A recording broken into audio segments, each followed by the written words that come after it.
Les élections en France, vous le savez, se jouent en 2 temps. Les états-majors politiques préparent le second tour. Le Front National, vainqueur, espère bien sûr transformer l'essai et prendre le contrôle de 2, voire de 3 régions. Le Parti socialiste va essayer de mobiliser les abstentionnistes pour limiter la casse. Le PS qui retire son candidat dans 2 régions où le FN est arrivé en tête. Quant aux Républicains, ils tentent de camoufler leur division. David Gilberg. Les voix dissonantes de Jean-Pierre Raffarin et Nathalie Kosciusko-Morizet n'y ont rien fait. Nicolas Sarkozy avait rappelé dès hier soir que les candidats de son camp se maintiendraient au second tour dans toutes les régions. Dans sa grande majorité, le bureau politique du parti Les Républicains s'est rangé ce matin à la ligne définie par son chef. Nous avons été quasi unanimes à dire qu'il ne fallait pas se retirer. D'abord parce que nous avons fait campagne pendant des semaines et des semaines pour dénoncer la mauvaise gestion des équipes socialistes à la tête des régions. Et pour dénoncer aussi la politique gouvernementale. Si nous ne voulons pas tomber sous le coup d'accusations de magouilles partisanes, on ne va pas changer d'avis du jour au lendemain. Les socialistes dénoncent cette inflexibilité qui offre selon eux un boulevard aux candidats du Front National. Le PS, lui, a choisi de se retirer en faveur des candidats de droite, mais uniquement dans les 3 régions où le FN est largement en tête et risque de l'emporter. Le Nord-Pas-de-Calais et la Provence-Alpes-Côte d'Azur, où les listes de Marine Le Pen et de sa nièce Marion Maréchal Le Pen obtiennent chacune près de 41% des voix. Mais aussi le Grand Est, où Florian Philippot, vice-président du Front National, remporte 36% des suffrages. Problème, le président sortant de la région Lorraine, le socialiste Jean-Pierre Masseret, refuse d'abandonner. On me manque de respect, on manque de respect au mouvement socialiste, on manque de respect au parti socialiste en disant « Allez, retire-toi, allez, tu gênes ». Mais non, je ne gêne pas. Cette prise de position fait en tout cas les affaires du Front National, qui sera lui bien présent dimanche prochain dans toutes les régions. Des triangulaires auront lieu dans 11 d'entre elles. Et alors qu'une remise en cause des politiques passées reste la grande absente des stratégies d'entre-deux tours de ses adversaires, le parti d'extrême droite peut envisager un avenir prospère. Oui, avec nous pour analyser ce tremblement de terre électoral en France, Philippe Moreau-Chevrolet, bonsoir. Bonsoir. Philippe Moreau-Chevrolet, au départ vous êtes journaliste, puis réalisateur, puis directeur éditorial. Aujourd'hui vous êtes communicant, spécialiste de communication politique. Vous êtes président de MCBG Conseil, qui est une société de conseil et de communication. Et vous avez aussi dirigé des campagnes électorales dans le passé pour différents partis. On ne va pas rentrer dans le détail. Au lendemain de ce premier tour des régionales en France, le Front National, donc premier parti de France, en tête dans 46 départements sur 101. C'est une victoire qui vous a surpris? Non, c'est pas surprenant. Tout le monde s'y attendait à cette victoire du Front National. Ce qui est surprenant, c'est l'ampleur. Ouais. C'est le fait qu'il soit en tête dans 6 régions sur 13, ce qui est quand même assez conséquent, avec également des personnalités comme Philippot, qu'on ne partait pas, on disait ne pas partir gagnant, ou comme Louis Alliot, qui finissent la course en tête. C'est assez étonnant. On s'y attendait parce que le Front National est sur une vague porteuse, on peut dire, depuis plusieurs années en France. Oui, il est dans une dynamique porteuse. Par ailleurs, les attentats, on a vu que ça avait eu un impact sur le vote. On ne sait pas encore dans quelle mesure, mais ça a été dans les pré-tests avant l'élection. On a vu que ça avait un impact. On sait qu'il y en a eu un. Ça a créé une vague sécuritaire également. Au-delà des attentats, qu'est-ce qui a, selon vous, motivé ce vote Front National qui, au niveau global, national, est autour de 28%? C'est un enracinement local. D'abord, il y a vraiment un enracinement local. Il y a des gens qui travaillent le terrain du côté du Front National depuis des dizaines d'années. C'est le cas notamment à Hénin-Beaumont.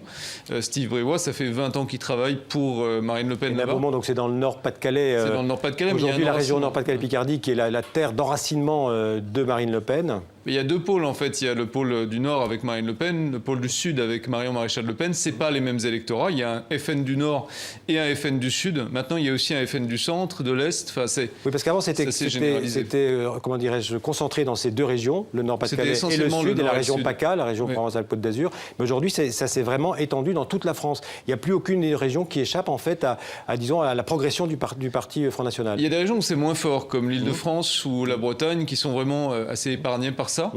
Il y a des raisons régionales, il y a des raisons historiques aussi. Après, ce qui est étonnant, c'est comme 18% en Île-de-France, ça reste élevé. Il y a quand même une progression généralisée du Front National. Mais ça tient à l'enracinement, ça tient aussi à l'effet de nouveauté. Oui, l'enracinement, et puis peut-être aussi la crise économique, le chômage, qui ont certainement dû jouer un rôle. Oui, ça a joué un rôle. La crise économique, c'est parmi les moteurs du vote. On sait aujourd'hui qu'il y a la condition de la crise du système social actuel, il y a la crise actuelle. En réalité, la sécurité a renforcé, enfin les attentats ont renforcé un mouvement préexistant, Oui. qui lui est basé sur des considérations économiques, sociales, qui devient un vote d'adhésion parce que le Front National représente l'alternative. En fait, si on schématise, et pour aller vite, on a Sarkozy essaie de se placer comme l'opposition, l'alternance. On a Juppé qui essaie de jouer l'union, Hollande essaie de jouer le rassemblement, et le Front National, c'est l'alternative. C'est ce qu'on n'a pas déjà essayé. Alors prenons les choses dans l'ordre. La droite républicaine, c'est quand même un résultat décevant pour cette droite dite classique. Elle espérait beaucoup mieux. À partir du moment où le Front National est aussi fort face au Parti Socialiste qui lui incarne quand même le rassemblement après les attentats, etc., oui, la droite est prise en étau. Il n'y a pas vraiment d'autre stratégie que celle qui est suivie par Sarkozy et Juppé, qui se sont mis d'accord, qui est de dire bon, on va exister quand même, parce que sinon on disparaît tout à fait. La droite, là, elle joue son avenir, elle joue son existence. Exister quand même, ça veut dire se maintenir au second tour, même si le parti républicain, enfin, le candidat des Républicains n'est pas arrivé en tête, ou même parfois troisième. C'est pas la meilleure stratégie. C'est la seule stratégie. Il n'y a pas d'autre stratégie pour la droite. Là, ce qui se joue, nous en France, on a un système bipartisan. En réalité, il y a de la place que pour 2 partis. Ouais. Là, il y en a 3. Donc la question, c'est lequel des partis va mourir. C'est soit le Parti socialiste qui est balayé, et dans ce cas, on retrouve une opposition droite-gauche, on ne sait pas très bien comment, soit ça va être les Républicains. Ouais. Par contre, en revanche, le Parti socialiste, lui, a accepté de se retirer au moins dans 2 régions, peut-être dans 3. Donc il n'adopte pas la même stratégie que les Républicains. Pourquoi ? Vous avez le mot, c'est stratégie. En fait, c'est la stratégie pour 2017. Ce que joue François Hollande, c'est « je suis le rassemblement ». Pour tous ceux qui ne souhaitent pas du Front National, c'est moi qui vais être l'alternative au Front National. Et il préfère avoir sacrifié ses troupes. On parle de régions entières qui ne vont pas avoir d'élus socialistes. On parle de militants à qui on va dire vous avez fait campagne pour rien. Donc c'est d'une violence, il a raison. Le socialiste qui dit que je ne suivrai pas ce mouvement, il a raison parce que c'est d'une violence inouïe. Monsieur Massenet, je crois. C'est ça. Ouais. Et François Hollande fait le calcul de sacrifier ça parce qu'il pense que pour 2017, ça peut le sauver. Il lâche du lest. Oui. Mais d'une manière générale, autant les Républicains que le Parti socialiste, on peut dire que pour ces partis traditionnels, on va dire ces partis républicains, c'est vraiment une impuissance. Ils sont responsables aussi quelque part de leur propre échec, c'est-à-dire les promesses non tenues, la politique du passé. Ils sont responsables, oui, parce qu'on ne va pas changer le peuple, hein. On va changer les élus. Donc s'il y a quelqu'un qui doit changer, c'est eux. Et la question, c'est que est-ce qu'ils ont su parler au peuple ? On sait que 49% de l'électorat, vous voyez, vote Front National.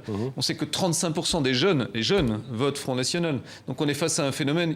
Maintenant, il va falloir qu'ils repartent au charbon, quoi. Il va falloir travailler. Ce qui veut dire que cette progression du FN, ce sera ma dernière question, cette progression du FN, vous la voyez comme irrésistible. Ça veut dire qu'on peut imaginer au jour d'aujourd'hui une candidate du Front National, en l'occurrence, bien placée pour l'Élysée en 2017 ? On sait déjà, tous les états-majors savent déjà que Marine Le Pen a une bonne chance d'être en tête au premier tour de l'élection présidentielle. Ils font tous le calcul qu'elle va être balayée au second tour. On n'en sait rien. En fait, il y a un vrai risque, oui, parce qu'en plus, après les régionales, ils vont contrôler des exécutifs forts de dizaines de milliards d'euros de budget. Ils vont pouvoir embaucher des gens de leur sensibilité politique, leur donner un travail fixe pour faire campagne. On va rentrer dans un parti d'élus. C'est plus un parti de contestation. Merci pour cette analyse, Philippe Moreau-Chevrolet. Merci beaucoup. Merci.